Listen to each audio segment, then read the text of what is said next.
Welcome back. Today we're going to be talking about the subject of gender. Gender is a very popular subject to discuss, as we have some that believe there are more than two genders, others that believe the distinction between sex and gender is important, and others that think you can be medically diagnosed with dysphoria while also identifying as non-binary. I'm not saying you can't, but at that point you're not non-binary. I'm also getting a little confused when people tell me they're non-binary but not distinguishing any further what they are. Simply saying non-binary doesn't feel like enough.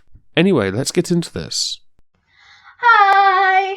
Wow, that level of enthusiasm is not something you normally see on this channel, but I'll play along. Hi! So, I had a cup of coffee today and I'm feeling very energized and hyper, so I decided to make a video! That's fantastic. I got Berry Boost Tetley's tea and male tears. I'm raring to go. About gender! Yay! Yay. So National Geographic has come out with an issue called The Gender Revolution about non-binary people and trans people.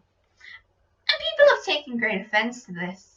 Yes, I'd noticed the article and taken the liberty of reading it and linking it in the description. The front cover of the Gender Revolution National Geographic had me at odds. With the transgendered person in question being 9 years old, I am very, very confused and torn on how I feel about it. So I'm going to go to a source linked in the comments section to the article for the American College of Pediatricians.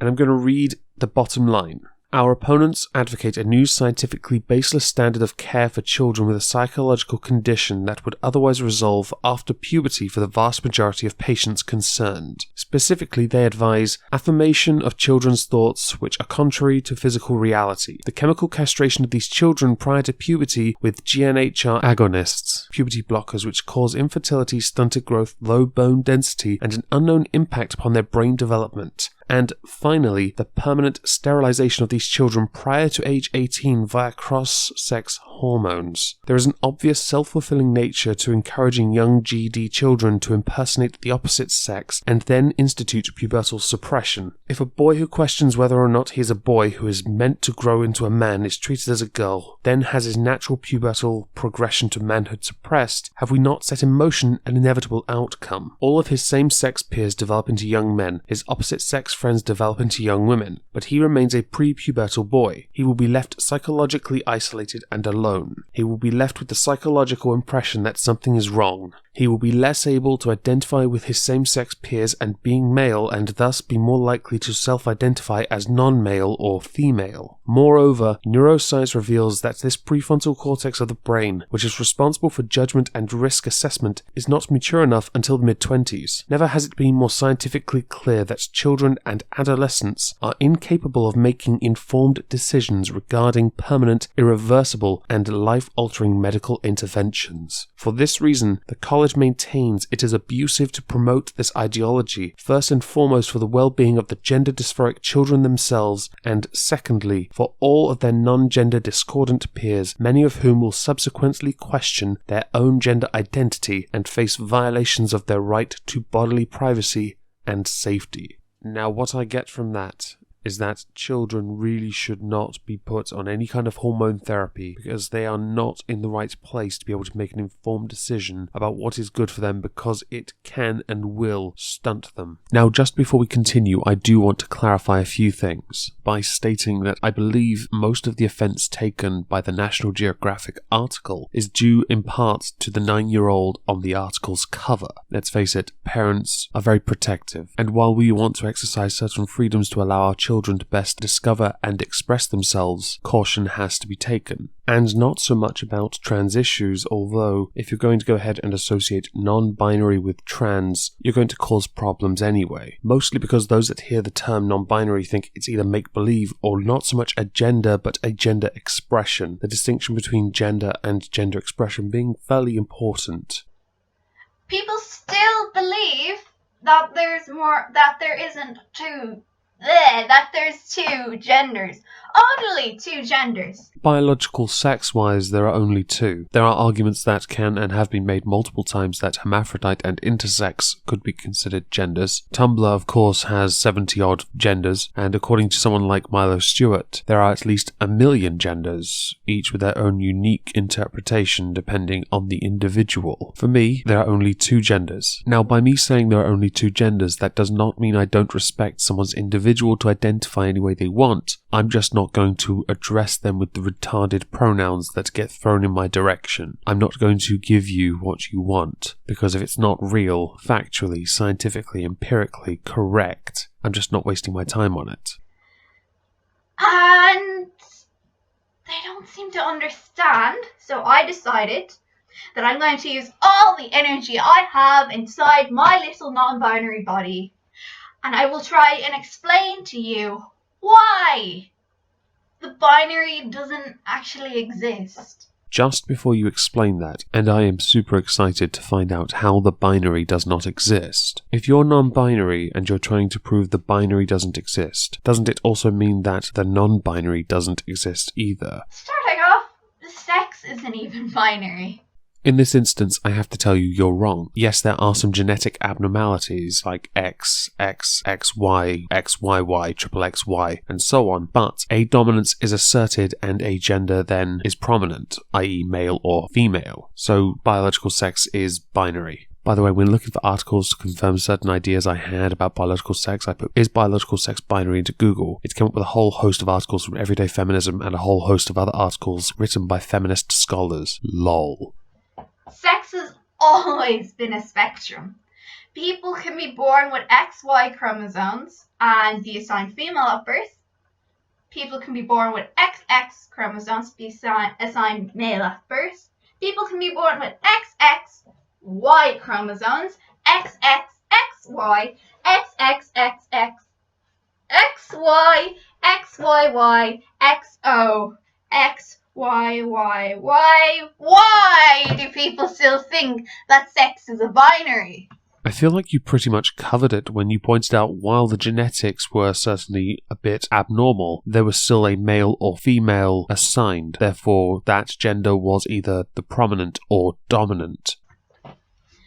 So this even shows that even in nature, even in biology, the whole thing of male and female doesn't exist.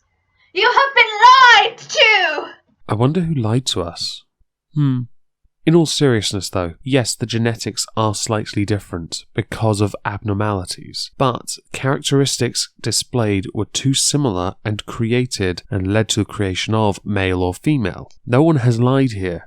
But even as gender as something, even gender as a concept separate from sex has never been a binary. There is a place in Nigeria, I cannot pronounce the name and I'm not going to butcher it, that before colonization had no gender system, had no gender binary.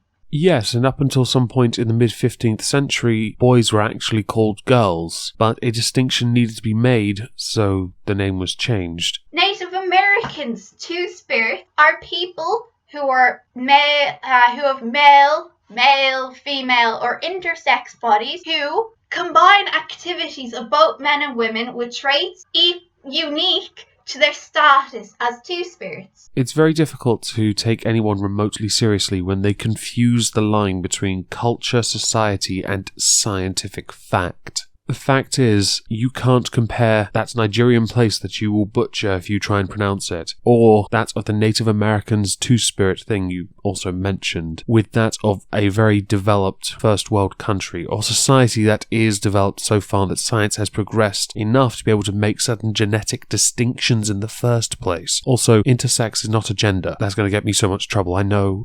It is not a gender. Even then, even gender as a construct, as a concept, has never been a binary. And I don't get why people are so mad at people identifying as non-binary, because gender is a feeling. Gender is how you identify it. It affects It's a label, yes, but it's a label just like your name is a label, just like your eye colour is a label. There is so much incredibly wrong with what you just said that I'm going to have to break it down into a few very simple points. Gender is not a social construct. People don't get mad when you identify as non-binary, they get mad when you tell them to address you with certain pronouns and treat you a certain way according to how you feel. And eye colour is not a label, eye colour is an absolute, derived from your genetics, much like your gender. All of this nonsense about how gender is a feeling, an expression, is exactly why people don't take you seriously. Even more so when you talk about non-binary issues and then trans issues and then say the binary doesn't exist, which would then surely mean that trans does not exist either, and of course non-binary. Just like my hair colour. Blue is a label.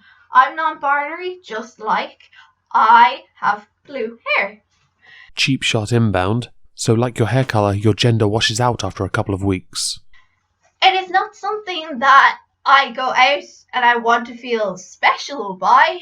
I just know that I don't feel male or female. Everyone has a gender identity. Even people who identify as the gender that they were assigned at birth, that's a gender identity. Everyone has a gender identity. I find it quite interesting that you, an individual, you don't want to be treated differently, but you identify as non-binary. It's interesting to me because quite a number of other online personalities would say different. You see these videos of campuses with students demanding you address them with their correct pronoun. They want to be treated differently. You also went on to mention you know that at your age you don't feel male or female. As a very young person, it has been proven that most dysphoria disappears as you get older, and you will eventually fall in line with your gender. So I wouldn't take what you say too seriously because it isn't exactly dangerous. It's not like you're actually trying to transition from binary to non-binary, which I'm not entirely sure how you'd do. Everyone and some people's gender identity does not match the gender they were assigned at birth. Sometimes it does. That's okay. I'm kind of glad we can agree on something. What's not okay is that insisting that people are lying, are making it up, are looking for attention.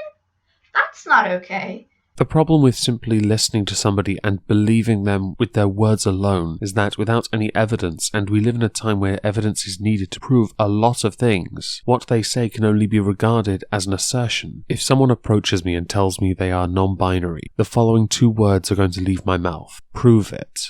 Because I'm not going to treat you or address you with the pronouns you call yourself or want to be addressed by without proof that confirms that what you say is actual and real. Because if I really wanted to look for attention, I wouldn't want that sort of attention of you're making this up and the horrible things that non-binary and trans people go. That's not looking for attention. I'm not overly keen on you putting trans people with non-binary people. It can be proven if someone is trans or not. That can be medically proven. But non-binary is something else entirely different. And you've also not stated in this video if you are trans yourself. You've just said non-binary. Now, as this video is a little longer and I don't really want to keep repeating myself because I'm already rather long-winded, I'm going to stop this here. The subject of gender is fascinating, and the HuffPost article, I am considering addressing it in a future video because as an article, it is fascinating. So thank you all for listening.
wait. I want to announce this one, Tail. This one's mine. I've got a bone to pick with this one. So at number 4, we have Omegon. Okay, so like a lot of the other ones, I can't say too much about Omegon because I have actually spoken to him quite often, and I don't want to creep him out too much. I mean, it is Omegon, and if you know Omegon's not that easy to creep out, but I could find a way. But even though I don't want to say too much, let's just say, when you've got an ongoing gag on your channel that women will be sending you videos of them making you sandwiches, you know you're doing something right. Now, I have an Oxford accent, which many people probably wouldn't even guess because it's a very distorted, filtered version of an Oxford accent, but a lot of people would say I've got kind of a posh accent compared to a lot of people that I know, but it's nothing compared to Omegon's. Plus, Omegon has quite a deep voice, kind of like Undoomed, but he uses his moaning a lot more in his videos or even on streams. He does it purposefully to fuck with me sometimes. I mean, I can't help it. When he uses that deep voice, I slightly melt into some kind of weird chocolate pudding. I can't help it.